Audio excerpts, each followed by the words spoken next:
जय हिंद दोस्तों, मैं दीपक सर आप सभी को आइडियल स्टडी पॉइंट में स्वागत करता हूं। मैं लेकर आ गया हूं क्लास 10th के लिए फिजिक्स चैप्टर 4 विद्युत धारा। ठीक है, तो इसमें एक ही वीडियो में आपका इस विद्युत धारा यानी कि इलेक्ट्रिक करंट चैप्टर का ऑल टॉपिक कवर किया गया है। ठीक है, तो वीडियो को शुरू से अंत तक देखिएगा। ठीक है, पूरा अच्छी तरह से बताया जाएगा ताकि एक ही वीडियो में आपका पूरा टॉपिक क्लियर हो जाए। तो सबसे पहले हमने टॉपिक लिया है विद्युत धारा। तो विद्युत धारा क्या होता है?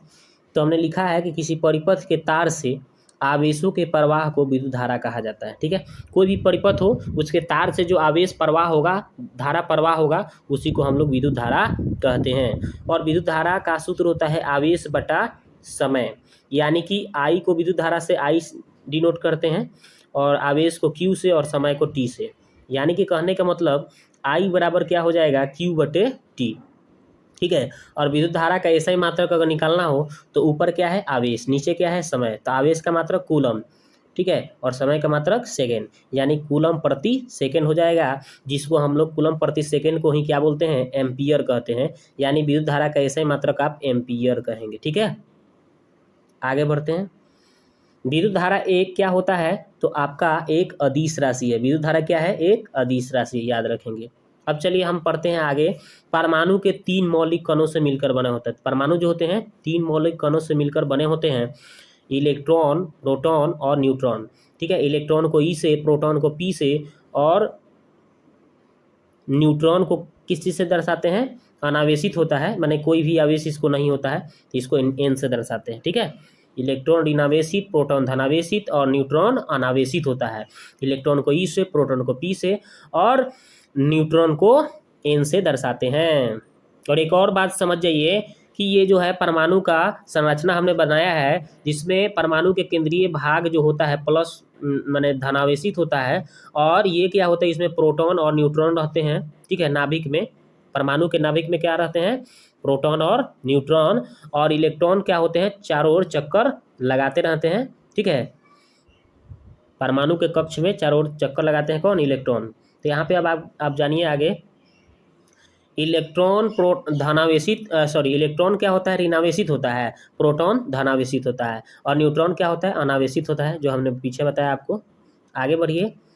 प्रोटॉन प्रोटॉन तथा न्यूट्रॉन परमाणु के केंद्रीय भाग में रहते हैं। परमाणु के केंद्रीय भाग में रहते हैं, जिसको हम नाभिक कहते हैं। परमाणु के केंद्रीय भाग को क्या कहते हैं, नाभिक कहते हैं, जिसमें प्रोटॉन और न्यूट्रॉन रहते हैं। परमाणु विद्युतता उदासीन होता है। परमाणु विद्युतता क्या होता है, उदासीन होता है, याद रखिएगा, ऑब्जेक्टिव में आ सकता है।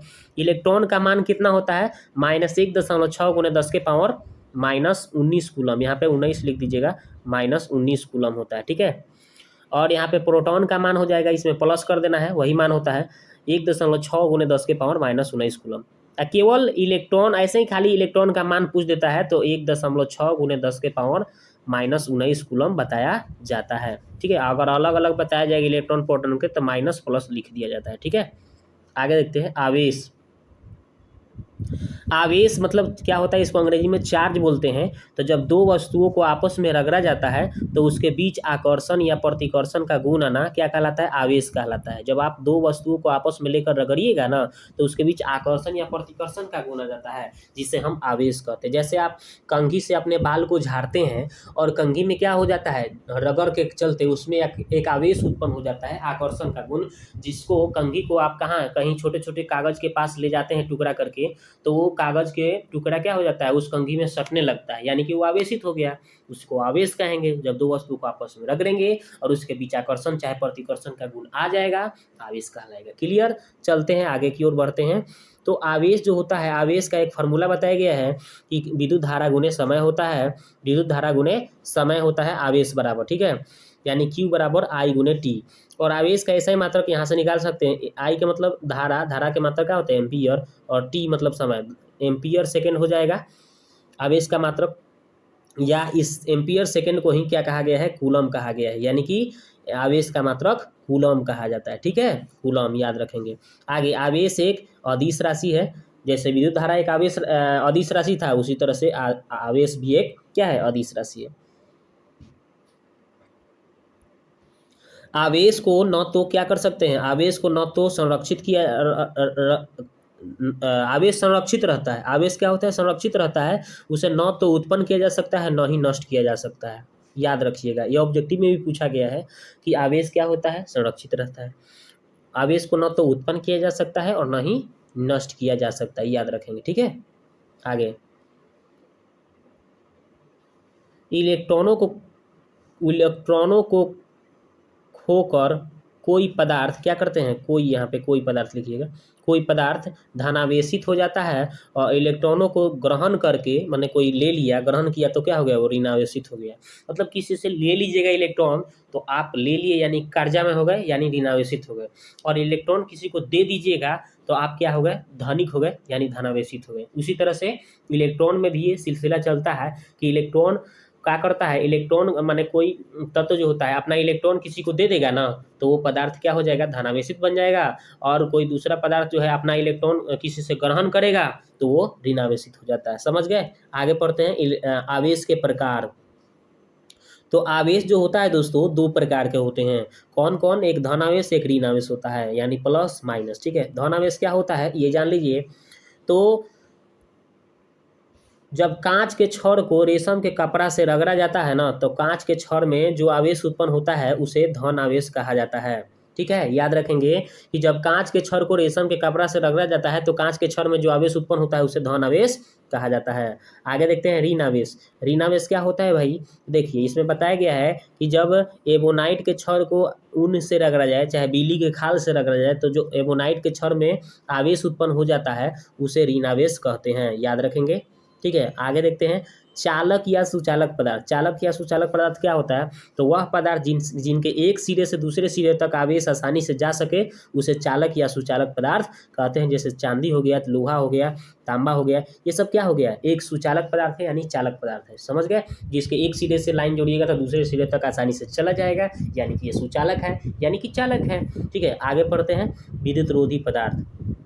तो विद्युत रोधी पदार्थ क्या होता है, तो ये भी जान लीजिए, वह पदार्थ जिनके एक सिरे से दूसरे सिरे तक आवेश नहीं जा सके, है ना, उसे विद्युत रोधी पदार्थ कहते हैं, यानी कि कुचालक पदार्थ कहते हैं या अचालक पदार्थ कहते हैं। इसका तीन तीन नाम हो जाएगा। ठीक है, एक ही परिभाषा होगा कि वह पदार्थ जिनके एक सिरे से दूसरे सिरे तक आसानी से आवेश नहीं जा सकेगा उसे विद्युत रोधी पदार्थ कहते हैं, उसे कुचालक पदार्थ कहते हैं, उसे अचालक पदार्थ कहते हैं। समझ गए ना, जैसे में प्लास्टिक हो गया, रबर हो गया, पत्थर हो गया, है ना, इसके पत्थर में आप कतरन लाइन जोड़िएगा तो इस पार से एक सिरे से दूसरे सिरे तक तो जाएगा नहीं, प्लास्टिक में भी एक सिरे से दूसरे सिरे तक आप लाइन जोड़िएगा तो चला जाएगा क्या, नहीं जाएगा। तो ये सब क्या हो गया, विद्युत रोधी पदार्थ हो गया, कुचालक पदार्थ हो गया और चालक पदार्थ हो गया। ठीक है, आगे बढ़ते हैं।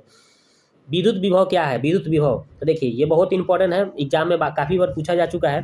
तो देखिए किसी विद्युतीय क्षेत्र के भीतर अनंत से इकाई धनावेश को किसी बिंदु तक लाने में जो कार्य का परिमाण होता है उसे विद्युत विभव कहते हैं। देखिए हमने चित्र से भी समझाया है। देखिए तो हमने क्या किया है, एक विद्युतीय क्षेत्र बनाया है, ठीक है, और अनंत से यहाँ पे इकाई धनावेश को बिंदु P तक, माने किसी बिंदु P तक लाने में जो कार्य का इसमें परिमाण हो रहा है उसी को विद्युत विभव कहते हैं। ठीक है, विद्युत विभव का सूत्र हो गया कार्य बटा आवेश, यानी विद्युत विभव को V से और कार्य को W से और आवेश को Q से दर्शाते हैं, यानी V बराबर W/Q हो गया। यहाँ से आप मात्रक भी बता सकते हैं, विद्युत विभव का ऐसा ही मात्रक क्या हो जाएगा, तो देखिए विद्युत विभव का ऐसा ही मात्रक आप लिख सकते हैं कितना, देखिए ऊपर का W था ना, W मतलब कार्य, कार्य का मात्रक क्या होता है जूल, और नीचे Q था ना, Q का मात्रक क्या होता है, Q मतलब आवेश, आवेश का मात्रक कूलम, यानी जूल प्रति कूलम हो जाएगा। ठीक है, जूल प्रति कूलम, जिसको हम लोग वोल्ट के नाम से जानते हैं, जूल प्रति कूलम को ही वोल्ट कहा जाता है, यानी विद्युत विभव का ऐसा ही मात्रक वोल्ट होता है, याद रखेंगे। ठीक है, और याद रखेंगे कि 1 वोल्ट बराबर कितना होता है, तो 1 जूल प्रति कूलम होता है। ठीक है, आगे बढ़ते हैं।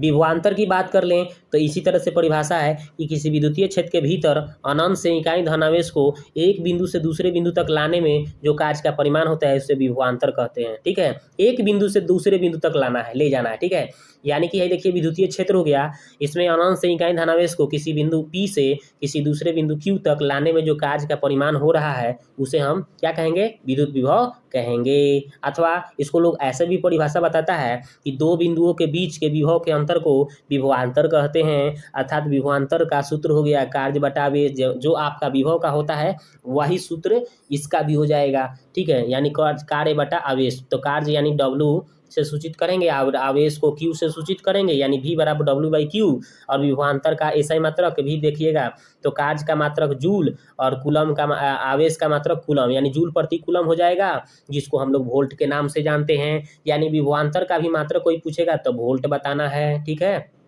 विद्युत विभव और विभवांतर का कोई मात्रक पूछे तो क्या बताना है, वोल्ट बताना है, ठीक है। और देखिए 1 वोल्ट बराबर कितना हो जाएगा, 1 वोल्ट बराबर हो जाएगा 1 जूल प्रति कूलम। ये याद रखिएगा, ऑब्जेक्टिव में कहीं बताइएगा आप। आगे बढ़ते हैं। अब देखिए सेल क्या होता है ये भी जान लीजिए। सेल वह युक्ति है जो अपने अंदर हो रहे रासायनिक अभिक्रियाओं द्वारा दोनों इलेक्ट्रोडों के बीच विभवांतर को बनाए रखती है, उसे सेल कहा जाता है, ठीक है। ये देखिए सेल का चित्र हमने आपको बनाकर दिखाया, ठीक है। इसमें धन ध्रुव है, इधर ऋण ध्रुव है। ये एक तरह से सेल हो गया, जिन पे दोनों इलेक्ट्रोडों के बीच विभवांतर बनाए रखने का काम कर रहा है सेल। ये सेल का सिंबल हो गया, ठीक है। आगे बढ़िए। बैटरी किसको बोलते हैं, तो देखिए सेलों के समूहित व्यवस्था को बैटरी कहते हैं। 1 2 3 सेल लगाकर क्या बनाया गया, बैटरी बनाया गया है। तो सेलों के समूहित व्यवस्था को बैटरी कहा जाता है, ठीक है। यानी इसमें 2-3 सेल लगाकर हम बैटरी बनाते हैं। यहाँ भी देखिए बैटरी को कैसे दर्शाते हैं, इस तरह से सिंबल से दर्शाते हैं बैटरी को, 2-3 सेल लगाकर बैटरी बनाया गया है। आगे बढ़ते हैं। अब देखिए विद्युत परिपथ क्या होता है, तो जिस पथ यानी कि तार से विद्युत धारा का प्रवाह होता है उसे विद्युत परिपथ कहते हैं, ठीक है। जैसे ये बॉल जलाया जा रहा है, यहाँ से लाइन जोड़ा गया है, तो देखिए ये बैटरी से जो धारा जा रही है, देखिए धारा जा रही है ना, तो जिस रास्ते से ही जा रही है, जिस तरवा से जा रही है, वही तरवा क्या हो गया, विद्युत परिपथ हो गया, ठीक है। यानी कहने का मतलब कि किसी परिपथ में जिस तार से विद्युत धारा का प्रवाह होता है उसे विद्युत परिपथ कहते हैं, ठीक है। आगे बढ़ते हैं। आगे देखते हैं। ये देखिए विद्युत परिपथ के विभिन्न अवयवों के लिए उपयोग में आने वाले कुछ प्रतीक चिन्ह जानना जरूरी है, हम लोग जान लेते हैं, चलिए। तो देखिए विद्युत परिपथ के कुछ अवयव, जैसे सेल की बात कर लें, इसका प्रतीक देखिए, सेल का चित्र कैसा होता है, ऐसा चिन्ह होता है, प्रतीक होता है। अब देखिए आगे देखते हैं। सेलों का समूहन यानी कि बैटरी का, देखिए 1 2 3 सेल लगाकर हम बैटरी का दर्शाएंगे, इस चिन्ह दर्शाएंगे, इसका प्रतीक दर्शाएंगे, ठीक है। चालक तार को क्या कर रहे हैं, एगो तार ऐसे खींच दिए हैं, ये चालक तार का सिंबल हो गया। तार संधि की बात कोई कर दे तो देखिए यहाँ पे तार ऐसे खींचा गया, यहाँ पे संधि कर दिया गया, जोड़ दिया गया है, ठीक है ना, यहाँ पे जैसे सिंबल है। आगे देखिए खुली प्लग की बात कोई करे तो क्या करना है, कोई प्लग ऐसे खींचना है, इधर से भी खींचना है, इधर से। देखिए ये अगर अंदर से कुछ ऐसे नहीं किया गया है तो ये खुली है, और ये अंदर से ऐसे कर दिए तो ये बंद प्लग हो गया, ठीक है। तो वही देखिए ये खुला हुआ प्लग का चिन्ह हो गया, ये खुला स्विच हो गया। देखिए स्विच अगर इस तरह से, जैसे मान लीजिए इस तरह से तार है और यहाँ से स्विच लगाया गया, अगर ये अलग है तो ये खुला है, अगर यहीं पे सटा दिया जाता है, इसे बंद कर दिया जाता है तो ये बंद हो जाता है, ठीक है। तो यानी कि ये खुला स्विच का चिन्ह हो गया। ये बंद प्लग में बताया है ना कि बंद कैसे करना है, ये अंदर से एक बिंदु दे देंगे तो ये बंद प्लग का चिन्ह हो गया, ठीक है। अब देखिए बंद स्विच का बात कोई करे तो देखिए ऐसे स्विच को क्या करना है, यहाँ पे सटा दिया गया तो ये बंद स्विच हो गया, जैसे यहाँ पे सिंबल देखिए, ठीक है। और बिना संधि के तार, देखिए बिना संधि के तार कैसे बनाया गया है, तो यानी कि जैसे ये तार जा रहा है तो बिना संधि के तार यानी बिना जोड़े हुए ऊपर से चला गया है, ठीक है, ऐसे जैसे देखिए चिन्ह है, ठीक है। बल्ब का देखिए चिन्ह कैसा बनाया गया है, देख रहे हैं ना, बल्ब का चिन्ह ऐसे बना देना है। एमीटर का चिन्ह कहीं भी दिखना हो तो क्या करना है, एमीटर को आप ए लिख करके प्लस माइनस लिख देंगे, एमीटर का चिन्ह हो गया ये, ठीक है। और वोल्ट मीटर में भी वैसा ही करना है, एक तार जो होगा इसमें भी लिख देना है और इसमें प्लस माइनस दर्शा देना, ये वोल्ट मीटर का प्रतीक हो गया, चिन्ह हो गया। प्रतिरोधक, यानी प्रतिरोधक की बात करें तो कोई ऐसे ऐसे ऐसे कर देते हैं तो ये हो गया, ये प्रतिरोधक का चिन्ह हो गया, ठीक है। अब चलते हैं आगे की ओर। तो विद्युत धारा की प्रबलता, विद्युत धारा की प्रबलता क्या है, तो किसी चालक के किसी अनुप्रस्थ काट को पार करने वाली विद्युत धारा उस अनुप्रस्थ काट से होकर प्रति एकांक समय में प्रवाहित आवेश के परिमाण है। प्रवाहित एकांक समय में आवेश का परिमाण होता है, जिसको विद्युत धारा की प्रबलता कहते हैं, ठीक है। किसी चालक के किसी अनुप्रस्थ काट को पार करने वाली विद्युत धारा उस अनुप्रस्थ काट से होकर प्रति एकांक समय में प्रवाहित होने वाली आवेश का क्या होता है, एक परिमाण होता है, क्या, विद्युत धारा की प्रबलता। अब विद्युत धारा की प्रबलता का ऐसा ही मतलब भी होता है एम्पियर, ठीक है। धारा की प्रबलता ही ऐसा ही मतलब एम्पियर ही होता है। जैसे विद्युत धारा के ऐसे मात्रक एम्पियर, उसी तरह से विद्युत धारा की प्रबलता का भी ऐसा ही मात्रक एम्पियर, ठीक है। आगे देखते हैं, अब देखते हैं आगे की ओर क्या है। तो आगे की ओर बताया जा रहा है 1 एमीटर सॉरी हाँ, 1 एम्पियर क्या होता है? तो किसी चालक के अनुप्रस्थ काट से 1 सेकेंड में, किसी चालक के अनुप्रस्थ काट से 1 सेकेंड में 1 कूलम आवेश प्रवाहित होता है ना, तो उस काट को पार करने वाली विद्युत धारा की प्रबलता 1 एम्पियर कहलाती है। समझ गए? 1 एम्पियर की परिभाषा आपको ऐसे लिख देना है, याद कर लेना है। और 1 एम्पियर बराबर फार्मूला हो जाएगा 1 कूलम बटा 1 सेकेंड, यानी कि 1 एम्पियर, देखिए एम्पियर को ए से और कूलम को सी से और सेकेंड को एस से दर्शाएंगे, यानी 1 एम्पियर बराबर 1 कूलम प्रति सेकेंड सूत्र हो जाएगा। आगे बढ़ते हैं। एमीटर क्या होता है? तो जिस यंत्र द्वारा किसी विद्युत परिपथ की धारा मापी जाती है, उसे एमीटर कहा जाता है। और इसको क्या कहा जाता है? इसको यानी एमीटर को विद्युत परिपथ के श्रेणी क्रम में जोड़ा जाता है। किसमें? श्रेणी क्रम में। चलिए अब देखते हैं वोल्ट मीटर को। तब वोल्ट मीटर क्या है? तो जिस यंत्र के द्वारा किसी विद्युत परिपथ में किन्हीं दो बिंदुओं के बीच के विभवांतर को मापा जाता है ना, उसे एमीटर कहा जाता है। और एमीटर जो होता है, मतलब इसको किस में? तो एमीटर को किसी विद्युत परिपथ के समानांतर क्रम में जोड़ा जाता है, याद रखेंगे। अब चलते हैं एमीटर और वोल्ट मीटर में अंतर। तो एमीटर एक तरफ, वोल्ट मीटर एक तरफ। तो देखिए, यह किसी विद्युत परिपथ की धारा के प्रबलता को मापता है, यह किसी परिपथ के किन्हीं दो बिंदुओं के बीच के विभवांतर को मापता है। आगे देखते हैं, यह इसे किसी परिपथ के श्रेणी क्रम में जोड़ा जाता है, इसे किसी परिपथ के समानांतर क्रम में जोड़ा जाता है। इसका स्केल एम्पियर में अंकित रहता है, इसका स्केल वोल्ट मीटर में अंकित रहता है। आगे देखते हैं, ओम का नियम पढ़ते हैं, बहुत इंपॉर्टेंट है, जो आपके एग्जाम में बहुत बार पूछे गए हैं और पूछे ही जाएंगे। देखिए क्या लिखा है? ओम का नियम, यदि किसी चालक के ताप में परिवर्तन न हो तो उसमें प्रवाहित विद्युत धारा उसके सिरों के बीच आरोपित विभवांतर के समानुपाती होता है, अर्थात आई समानुपाती भी या आई बराबर भी बटा आर, जहां आर एक नियतांक है जिसे चालक का प्रतिरोध कहते हैं। अब देखिए ओम के नियम का सत्यापन की बात कर लें तो देखिए ओम के नियम के सत्यापन लिख करके ये लिखना है आपको।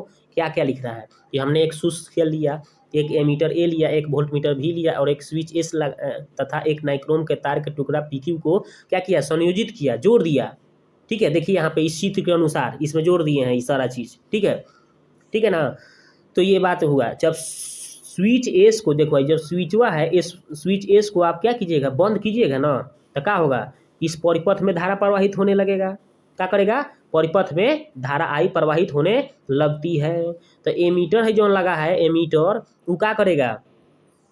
एमीटर ए जो है परिपथ की प्रवाहित धारा आई को मापता है, और तथा वोल्ट मीटर भी जो है नाइक्रोम के तार पीक्यू के सीधे पी एवं क्यू के बीच के विभवांतर भी को मापता है। अब क्या करेंगे? एक सेल के स्थान पे 2-3 सेल लगाकर, 2 सेल लगाकर इसके पठन को क्या करेंगे? नोट करेंगे, लिखेंगे। इसके पठनवा को नोट कर लेंगे। अब एक सेल के जगह पर 2 सेल लगा के इसके पठन को नोट करेंगे। काथी का पठन का? एमीटर और वोल्ट मीटर का पठन को। ठीक है, और इस प्रकार से बारी बारी से क्या करेंगे? हम 3, 4, 5 सेल लगा कर इसमें परिपथ में जोड़ करके इसके पठन को नोट करते हैं, तो हम पाते हैं कि प्रत्येक बार का अनुपात जो आएगा V बटे I का मान लगभग समान आता है। ठीक है, ये लिखना है। और इसके बाद में आपको क्या करना है ना, कि ये लिख देना है कि यदि विभवांतर V को एक अक्ष पर विद्युत धारा I को Y अक्ष पर लेकर एक ग्राफ खींचते हैं, तो हमें एक सरल रेखा प्राप्त होता है। इससे सिद्ध होता है कि विद्युत धारा I विभवांतर V के समानुपाती होता है। और इस तरह से आपको चित्र बना देना है। ठीक है, आपका ओम का नियम का सत्यापन क्लियर हो जाएगा। ठीक है, ये चित्र बना देना है आपको। तो क्या करना है? इधर धारा लिख देना है 0.1 2 3 4 5 तक ले, और इधर आपको 0.2 से शुरू करना है, और इधर विभवांतर लिख देना है, और इसको एक रेखा से मिला देना है, हो जाएगा, सिद्ध हो गया। ठीक है, तो इस तरह से आपको ये ओम का नियम का सत्यापन लिख देना है, अच्छी तरह से नोट कर लेना है इसको, वीडियो को रोक कर, और ये आपका हो जाएगा 5 नंबर ओम का नियम और ओम का नियम का सत्यापन। इतना अगर कर लेते हैं तो आपका 5 नंबर कोई नहीं रोकने वाला है। आगे बढ़ते हैं। अब चलते हैं अगला टॉपिक, प्रतिरोध क्या है भाई। तो देखिए, किसी पदार्थ का वह गुण जो परिपथ में आई धारा को जाने से विरोध करता है उसे प्रतिरोध कहते हैं।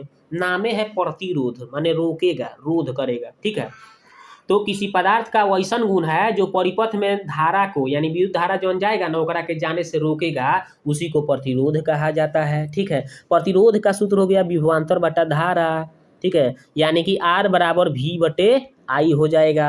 यानी प्रतिरोध का ऐसा ही मात्रक वोल्ट प्रति एम्पियर होता है, यानी वोल्ट प्रति एम्पियर को ही ओम कहा जाता है, ओम कहा जाता है। यानी कि प्रतिरोध का ऐसा ही मात्रक ओम होता है, ओम ओम ओम ओम ओम। ठीक है, तो इस तरह से आगे बढ़ते हैं। प्रतिरोध का ऐसा मात्रक ओम, याद कर लेना है, ओम ओम ओम। ठीक है, आगे देखते हैं किसी चालक तार का प्रतिरोध किन किन बातों पर निर्भर करता है। किसी चालक तार का प्रतिरोध किन किन बातों पर निर्भर करता है, तो देखिए लिखा गया है। तो निम्नलिखित बातों पर, किसी चालक का प्रतिरोध निम्नलिखित बातों पर निर्भर करता है। पहला, तार की लंबाई पर। अगर तार बहुत ज़्यादा लंबा होगा तो आवेश को जाने में परेशानी होगा कि नहीं। बहुत ज़्यादा लंबा सफ़र करने में अगर आपको कह दिया जाए तो पसीना छूटने लगेगा, पैदल दौड़िएगा तो क्या है कि नहीं। तो वो उसी तरह से विद्युत धारा को भी अगर बहुत लंबा जाना पड़ेगा, बहुत लंबा तार लगाइएगा तो उसको जाने में परेशानी तो होगा, कम जाएगा ना, जाना नहीं चाहेगा लेकिन कम जाएगा ना। तो यानी कि तार की लंबाई पर भी निर्भर करेगा प्रतिरोध, चालक का प्रतिरोध। ठीक है, तो ये पहला बात हो गया, चालक तार के प्रतिरोध काथी पर निर्भर करेगा, तार के लंबाई पर। तो किसी तार का प्रतिरोध उसकी लंबाई L के समानुपाती होता है, अर्थात R समानुपाती L। दूसरा, तार के मोटाई पर। तार अगर मोटा भी हो जाएगा तो दिक्कत है, ठीक है ना। मोटा, जैसे मोटा ताजा आदमी को दिक्कत नहीं हो जाता है, मोटा ताजा आदमी कोई है तो उसको परेशानी है भाई, चलने में, दौड़ने में, उठने में, इशार में परेशानी है। तो इसी तरह से इसमें भी परेशानी हो जाएगा। यानी निर्भर किस पर करेगा, प्रतिरोध आपका तार के मोटाई पर भी निर्भर करता है। ठीक है, मोटा ज़्यादा हो जाएगा तो परेशानी है। तो किसी तार का अगर प्रतिरोध R है तो उसके अनुप्रस्थ काट के क्षेत्रफल A के अनुकर्मानुपाती होता है, अर्थात R समानुपाती कितना, 1/A। अब चालक के पदार्थ पर भी निर्भर करता है। यदि किसी विभिन्न पदार्थों के तार समान लंबाई और समान मोटाई के हो तो उनके प्रतिरोध भी क्या होते हैं, अलग अलग होते हैं, मतलब भिन्न भिन्न होते हैं ना। अलग अलग पदार्थ के, अलग अलग प्रकार के आप कुछ भी लीजिएगा, है ना, समान लंबाई समान मोटाई के भी हो, अगर अलग अलग है तो उसका प्रतिरोध तो अलग अलग होबे करेगा। का समान लंबाई का कुछ भी ले लीजिएगा, अलग अलग पदार्थ लीजिएगा तो उसका अलग अलग प्रतिरोध होगा, समझ गए। चालक के ताप पर, यानी ताप अगर बढ़ेगा तो चालक का प्रतिरोध भी बढ़ेगा, यानी कि ताप पर भी निर्भर करता है। हो गया क्लियर। तो आपको अगर पूछा जाएगा एग्जाम में कि किसी चालक का तार का प्रतिरोध किन किन बातों पर निर्भर करता है, तो यही लिख देना है कि निम्नलिखित बातों पर निर्भर करता है। किसी चालक तार का प्रतिरोध निम्नलिखित बातों पर निर्भर करता है, यानी तार के लंबाई पर, तार के मोटाई पर, तार के चालक के पदार्थ पर, चालक के ताप पर, ये सब लिख देना है। और इसमें डैश मार के जो लिखवाए हैं वो लिख देना है। आगे बढ़ते हैं, प्रतिरोधकता देखते हैं। प्रतिरोधकता क्या होता है ये भी जानना जरूरी है। प्रतिरोधकता, तो यदि किसी चालक तार की लंबाई L हो गया, अनुप्रस्थ काट का क्षेत्रफल A हो गया तथा तार के प्रतिरोध R हो गया, तो R समानुपाती L/A हो जाएगा। और समानुपाती का सिंबल हटेगा यानी बराबर लगेगा तो यहाँ पे एक रो आ जाता है, यानी रो इंटू L/A हो जाएगा। अब ध्यान दीजिए, यहाँ से ये जो है आपका क्या है, ये रो है, P जैसा जो है चीज़, वो उसको रो बोलते हैं। एक नियतांक है जिसे चालक का प्रतिरोधकता कहते हैं। ठीक है, तो प्रतिरोधकता का ऐसा ही मात्र कोई पूछेगा तो क्या बताएंगे, ओम मीटर हो जाएगा, ओम मीटर। प्रतिरोधकता का ऐसा ही मात्रक ओम मीटर, यहाँ पे मान रख के बनाइएगा ना तो ओम मीटर हो जाएगा, ओम मीटर हो जाएगा, कितना, ओम मीटर। ठीक है, प्रतिरोधकता का ऐसा मतलब ओम मीटर। आगे देखते हैं, प्रतिरोधों का संयोजन बहुत VVI है, 5 नंबर में पूछता है। तो 2 या 2 से अधिक प्रतिरोधकों को एक दूसरे से विभिन्न विधियों से जोड़ने की क्रिया को प्रतिरोधकों का संयोजन कहा जाता है। इनके 2 विधियां हैं मुख्य रूप से संयोजन के, कौन कौन हो भैया, एक होता है श्रेणी क्रम समूहन, एक होता है समानांतर क्रम समूहन। तो श्रेणी क्रम समूहन क्या होता है ये जान लो। तो श्रेणी क्रम समूहन में हम, चलिए दिखाते हैं आपको, इसका व्यंजक प्राप्त कराते हैं। तो हमने क्या किया, ABBCCD, देखिए ABBC और एक CD, ये 3 वो हमने क्या किया, प्रतिरोधक श्रेणी क्रम में जोड़ दिया, जिनका प्रतिरोध क्या है, R1 R2 R3 है। देखिए R1 R2 R3 है। ठीक है, ये बात बताया गया है। अब देखते हैं, आगे बढ़ते हैं। माना कि तीनों प्रतिरोधकों से I धारा प्रवाहित हो रही है, इसमें I धारा प्रवाहित हो रही है, जिसका प्रतिरोधक AB और BC और CD के सिरों के बीच का विभवांतर क्या है, V1 V2 V3 है। ठीक है ना, जिनके बीच का विभवांतर कितना है, V1 V2 V3 है। देखिए यहाँ पे V1 V2 V3 तीनों के बीच का प्रतिरोधक के बीच का विभवांतर। अब देखिए तो ओम के नियम से लगा देंगे फार्मूला। V बराबर क्या होता है आई आर, जैसे I बराबर V बटा R आया था ना, तो इसी तरह से अगर V का मान निकालिएगा तिरछा तिरछी गुना करके बटा 1 लगा के, तो V बराबर क्या हो जाता है आई आर होता है ओम का नियम में। ठीक है, तो इसके हिसाब से तब V1 निकालेंगे तब V बराबर क्या हो गया आई आर वन हो गया, V2 बराबर आई आर टू, V3 बराबर आई आर थ्री हो जाएगा। ठीक है, चूंकि 3 प्रतिरोधक R1 R2 R3 लिए थे और जिसके बीच का विभवांतर V1 V2 V3 था, और I तो समान रूप से चल रहा था, यानी हमेशा I ही था, I1 I2 I3 नहीं था, केवल I ही था, तो इसलिए I बराबर रह गया। अब बैटरी से धारा, अगर बैटरी का विभवांतर अगर मान लो कि V है, तो क्या हो जाएगा कुल विभवांतर का मान निकालेंगे तो कैसे निकलेगा कुल विभवांतर का मान, तो यानी V1 V2 V3, तो यानी V1 का जो मान है यहाँ रख दीजिए, V2 रख दीजिए, V3 रख दीजिए। ठीक है, कहाँ से देखिए, यहाँ से देख रहे हैं V1 V2 V3 का मान हमने वहाँ रख दिया। अब रखने के बाद में क्या किए हैं, इस सब में से I कॉमन कर लिए, अब इसको हमने 1 मान लिया। ठीक है, अब देखिए हम क्या किए हैं, एक और छोटा सा फिगर बना दिए हैं। ठीक है, उसके बगल में यहाँ भी बना सकते हैं, ए और डी। ठीक है, A B C D था ना, तो ए और डी के बीच में समतुल्य प्रतिरोध RS मान लीजिए, जिसमें I धारा प्रवाहित हो रहा है। ठीक है ना, समतुल्य प्रतिरोध आप यहाँ भी इसी चित्र में भी बना सकते थे, या अलग से बनाकर आप दिखा सकते हैं। वही हमने बताया, यहाँ से समतुल्य प्रतिरोध यानी कि यहाँ से A से लेकर कहाँ तक D तक के बीच के समतुल्य प्रतिरोध क्या मान लिए, RS मान लिए हैं। ठीक है ना, चलिए आगे बढ़ते हैं, उसको अलग फिगर से हमने आपको बनाकर दिखाया है।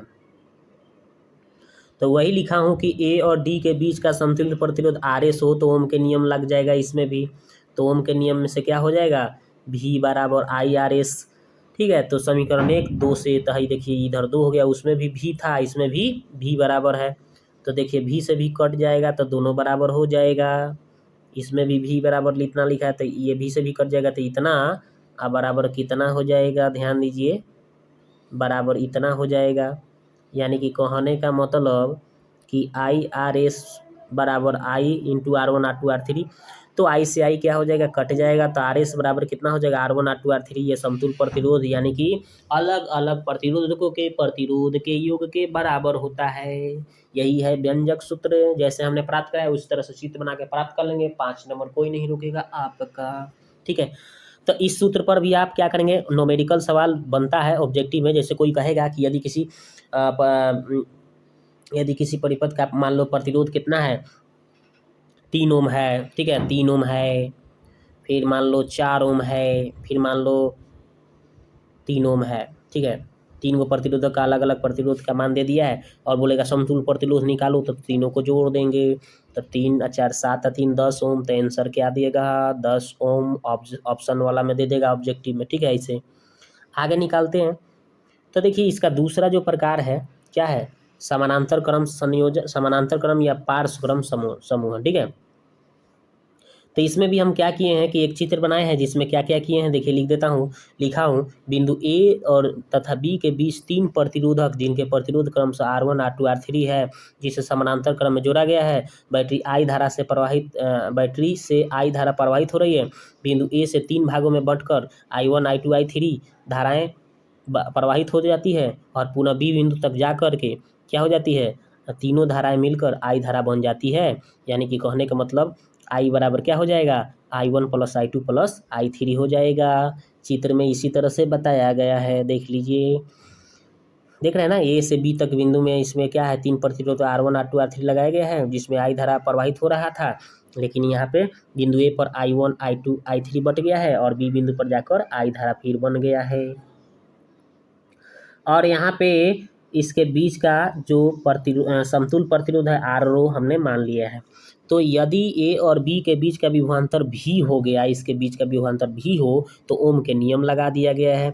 तो क्या हो जाएगा, हो ओम का नियम से इसमें विभव जो है एकदम फिक्स हो गया है, ये नियत मान के चला गया है। तो I1 बराबर क्या हो जाएगा, VR1, I2 बराबर VR2, और I3 बराबर कितना हो जाएगा, VR3। ठीक है, V को इसमें कांस्टेंट या नियत मान के चला गया है। समीकरण 1 को समीकरण 1 में क्या करने पर, I1 I2 I3 का मान रखने पर, कहाँ है 1 देख लिया जाए, 1 आपको दिखाते हैं, समीकरण 1 केने हैं जी। हाँ देखिए यहाँ पे है ना, तो यहाँ पे I1 I2 I3 का मान रख दिया गया है, ठीक है। तो मान रखिएगा ये सब I1 I2 I3 का, तो आपका निकल के सामने आ जाएगा इतना मान, ठीक है। अब इस सब या अब इसको मान लीजिए 2, ठीक है। यदि ए और बी के बीच समतुल प्रतिरोध आर रो हो तो क्या हो जाएगा, ओम के नियम लग जाएगा, आई बराबर वी आर रो। अब आगे बढ़ेंगे तो 3 हो गया है, वो 2 हो गया, तो समीकरण 3 और 2 से कर लेंगे हम। तो देखिए आपका ये 2 है ना, आई का मान जो निकला है ये, और समीकरण 2 है 3 है ना, इसका जो निकला है ना आई का मान, ये आई से आई कट के, तो इतना बराबर कितना हो जाएगा, इतना हो जाएगा, ठीक है।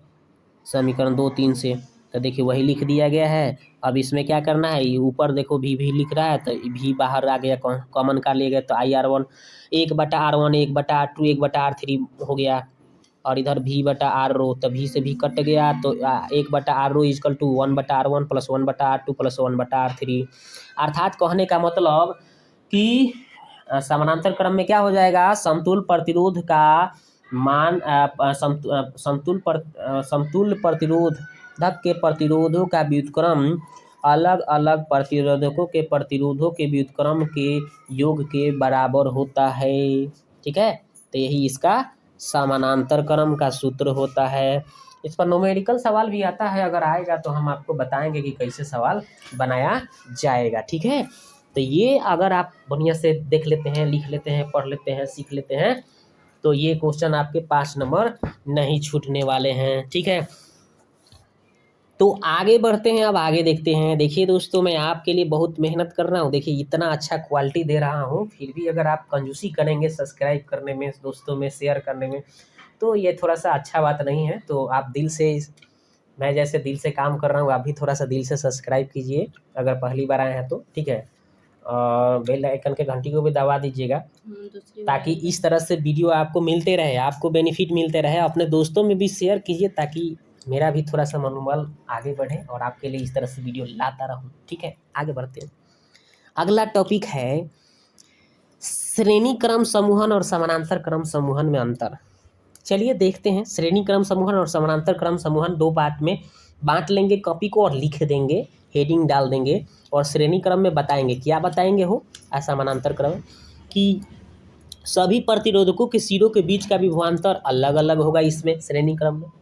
और समानांतर क्रम में क्या बताएंगे कि सभी प्रतिरोधकों के सिरों के बीच का विभवांतर समान हो जाएगा, मतलब एक ही जैसा होगा, समझ गए।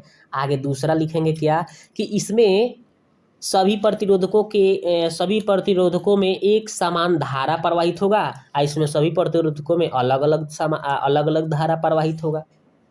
क्लियर है। आगे बढ़ते हैं। इसमें लिखेंगे कि इसमें तुल्य प्रतिरोध का मान सबसे अधिक प्रतिरोध के मान से अधिक होगा। इसमें लिखेंगे कि इसमें तुल्य प्रतिरोध का मान कम प्रतिरोधक के मान से भी कम होगा।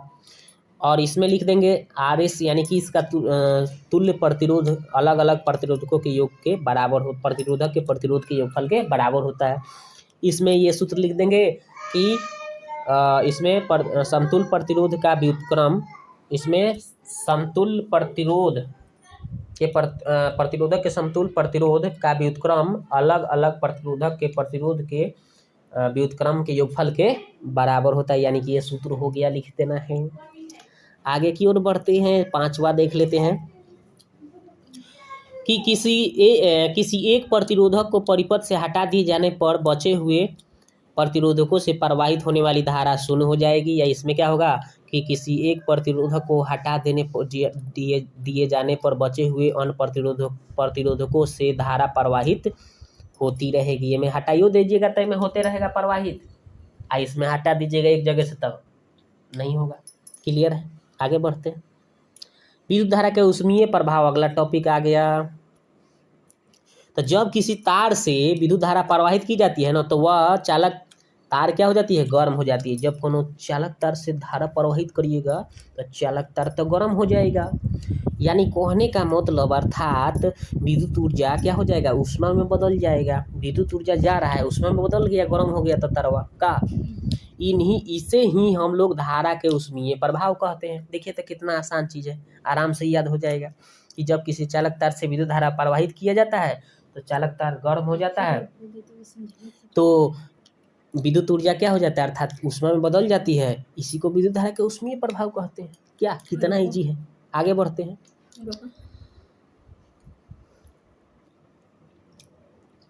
तो आप देखते हैं अगला टॉपिक क्या आ गया भाई, तो आ गया विद्युत धारा से उत्पन्न ऊष्मा का परिमाण। विद्युत धारा से जो ऊष्मा का परिमाण उत्पन्न होगा उसके लिए कुछ फार्मूले हैं जो न्यूमेरिकल सवाल बनाने में काफ़ी आपको मदद मिलेगा। या अगर आ जाए कि क्वेश्चन आ जाए कि विद्युत धारा के से उत्पन्न ऊष्मा का परिमाण को दर्शाइए, व्यक्त कीजिए, तो हम लोग इस तरह से दर्शा देंगे कि माना कि किसी चालक तार को हम मान लेते हैं PQ है, जिसका प्रतिरोध R है और के बीच के सिरों का विभवांतर भी स्थापित किया गया। तो देखिए इसमें ये चित्र के अनुसार इसमें हमने सब चीज़ जो माना है लिख दिया है, ठीक है, चित्र से। तो आप भी इससे देखकर लिख लीजिएगा।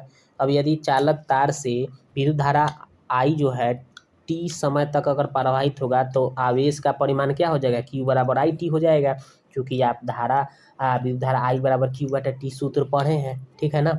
आगे देखते हैं, यदि एक सिरे से दूसरे सिरे तक Q आवेश विभवांतर V के अधीन ले जाएंगे हम, तो किया गया कार्य क्या हो जाएगा, W बराबर Q भी हो जाएगा, क्योंकि V बराबर W/Q पढ़े थे ना, विभव बराबर सूत्र।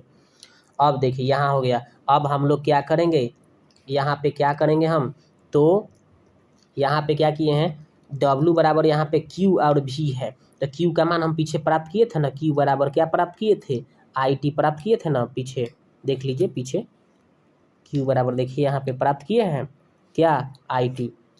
तो वही हमने यहाँ पे क्या किया, Q के जगह पे IT हमने यहाँ पे रख दिए और V अपना जगह पे रह गया।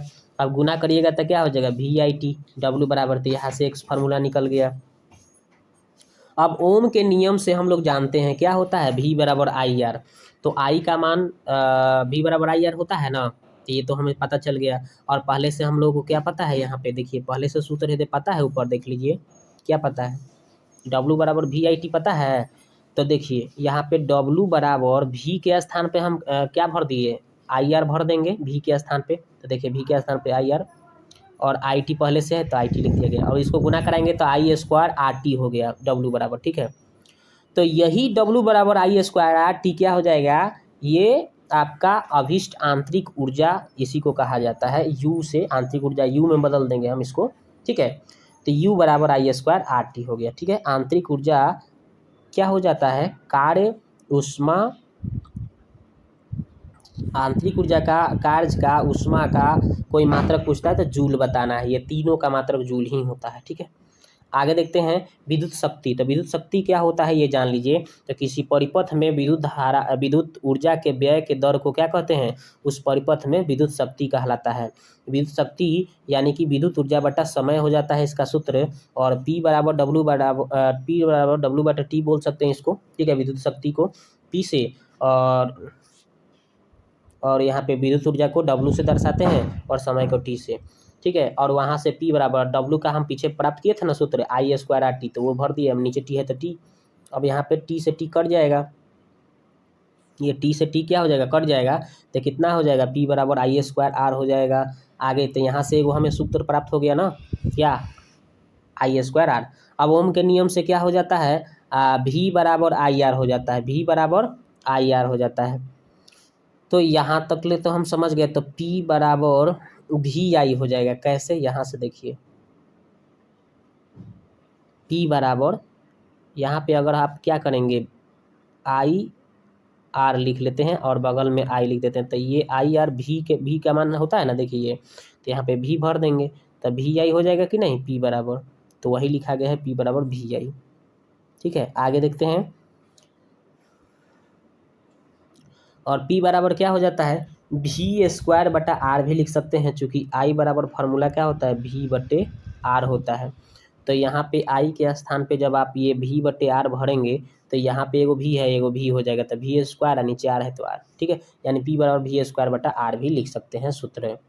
तो यहाँ से भी एगो सूत्र मिल गया हमें, ठीक है। शक्ति का देख रहे हैं कितना सूत्र हो गया, यहाँ पे देख लीजिए, एक ये फार्मूला, एक ये फार्मूला हो गया, ठीक है, और एक आपका ये भी फार्मूला प्राप्त हो गया। ठीक है, तो 3 फार्मूला होता है, इसको याद रखिएगा। न्यूमेरिकल भी बनाया जाता है और ये भी सूत्र काफ़ी बार पूछा जा चुका है। ठीक है, विद्युत शक्ति का ऐसा ही मात्रा क्या होता है, जूल प्रति सेकेंड होता है, जूल प्रति सेकेंड। क्योंकि कार्य बटा क्या था, समय था ना, तो जूल समय कार्य का जूल हो जाएगा, समय का सेकेंड हो जाएगा, तो जूल प्रति सेकेंड विद्युत शक्ति का मात्रक हो गया, जिसको हम लोग वाट के नाम से जानते हैं, वाट कहते हैं।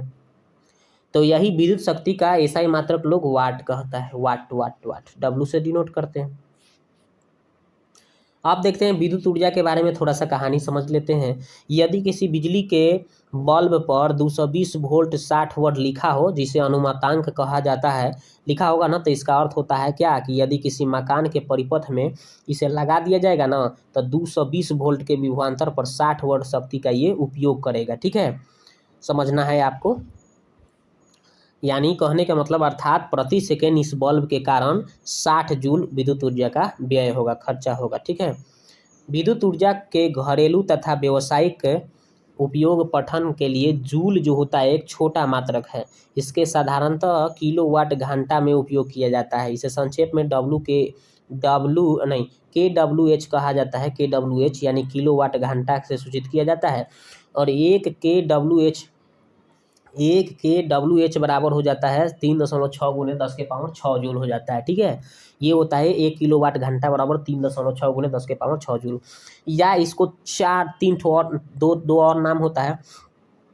कोई 1 यूनिट पूछ दे, चाहे कोई 1 वोट यूनिट पूछ दे, चाहे एक किलोवाट घंटा पूछ देते, इतना ही बताना है, 3.6 गुने 10 के पावर 6 जूल। ठीक है, विद्युत धारा के ऊष्मीय प्रभाव का कुछ उपयोग जान लो। तो विद्युत धारा के ऊष्मीय प्रभाव हमारे दैनिक जीवन में बहुत ही महत्वपूर्ण स्थान रखता है। घरेलू उपकरण जैसे मान लो बिजली का चूल्हा हो गया, हीटर का नाम सुने हैं आप। ठीक है, इस्त्री, विद्युत इस्त्री का नाम सुने होंगे आप, है ना, आयरन जिसको बोलते हैं, रूम हीटर, टोस्टर का नाम सुने हैं, सोल्डिंग का रॉड का नाम सुने होंगे, इत्यादि। ये सब में, इन सब में विद्युत धारा के ऊष्मीय प्रभाव का उपयोग किया जाता है। ठीक है, ये ऑब्जेक्टिव क्वेश्चन पूछा गया है कि विद्युत धारा के ऊष्मीय प्रभाव का किस किस उपकरणों में उपयोग किया जा सकता है, तो ये सब आप उपकरण का नाम लिख सकते हैं। अब देखिए विद्युत बल्ब क्या होता है ये जान लीजिए। तो देखिए विद्युत बल्ब के बारे में थोड़ा सा कहानी जान लीजिए। तो विद्युत बल्ब में टंगस्टन के एक पतले तार की एक छोटी ऐंठी हुई कुंडली बनी होती है, जिसे तंतु या फिलामेंट कहते हैं। ठीक है, यह तंतु या फिलामेंट मोटे आधारित तारों द्वारा धातु के 2 अर्धस्पर्शक बटनों या स्टैंडों से जुड़ा होता है। तंतु के एक कांच बल्ब में बंद रहता है ये। ठीक है, कांच बल्ब में इसको बंद रखा जाता है। अब बल्ब के अंदर क्या होता है, निम्न दाब पर नाइट्रोजन और आर्गन गैस निष्क्रिय गैस का मिश्रण भरा होता है। याद रखेंगे कौन कौन गैस भरा रहता है, आर्गन और नाइट्रोजन निष्क्रिय गैस। ठीक है, ये देखिए बल्ब का सिंबल हमने बना दिया है। इस तरह से आपको बल्ब का सिंबल भी बना लेना है। ठीक है, पूछा गया है, एक बहुत बार क्वेश्चन आ चुका है कि विद्युत बल्ब का नामांकित चित्र बनाए, तो इसी तरह से विद्युत बल्ब का नामांकित चित्र भी खाली बना देंगे तो 2 नंबर मिल जाता है। ठीक है, जिसमें नाम अंकित भी कर देना है।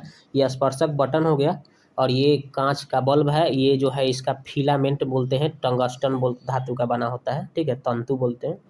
विद्युत फ्यूज क्या होता है ये भी जान लीजिए। विद्युत फ्यूज किसी पदार्थ के तार का वह छोटा टुकड़ा है जिसकी गलनांक बहुत कम और प्रतिरोधकता बहुत अधिक होता है ना। विद्युत फ्यूज का उपयोग किसी विद्युत परिपथ में बिजली के उपकरणों के सुरक्षा के लिए लगाया जाता है। मतलब इससे सुरक्षा प्रदान करता है, ये खुद जल जाता है और विद्युत परिपथ में लगे उपकरणों को ये बचा लेता है। ठीक है, अगला है, विद्युत फ्यूज को बनाने में जास्ता या लेड या शीशा या टीन मिश्र धातु का तार का उपयोग किया जाता है। तो अब ये आपका क्या हो गया, यहाँ पे पूरा टॉपिक क्लियर हुआ। ठीक है, तो द एंड हो गया। ठीक है, तो अब मिलते हैं नेक्स्ट वीडियो में। ये वीडियो कैसा लगा आप कमेंट बॉक्स में जरूर जाकर कमेंट कीजिएगा। ठीक है, ये हमारे चैनल का नाम हुआ आइडियल स्टडी पॉइंट। ठीक है, तो इस चैनल को आप अधिक से अधिक ग्रो करने में लगिए, ताकि मैं आपके लिए भी कुछ मेहनत कर सकूं। ठीक है, तो अब मिलते हैं नेक्स्ट वीडियो में अगले चैप्टर में। वीडियो कैसा लगे कमेंट बॉक्स में जाकर जरूर कमेंट करें। अगर ये आपको पीडीएफ भी चाहिए तो पीडीएफ भी मिल जाएगा। आप हमारे जाके क्या करेंगे, टेलीग्राम का तो नाम सुने हैं, टेलीग्राम ज्वाइन कर लीजिए। उसमें ये सब वीडियो डाला गया है, उसको आप डाउनलोड कर लीजिए। ठीक है, चाहिए। कॉन्टेक्ट नंबर है, इस पर आप व्हाट्सअप कीजिए, इससे आपको क्या मिल जाएगा, व्हाट्सअप कीजिएगा तो इस पर भी आपको PDF मिल जाएगा।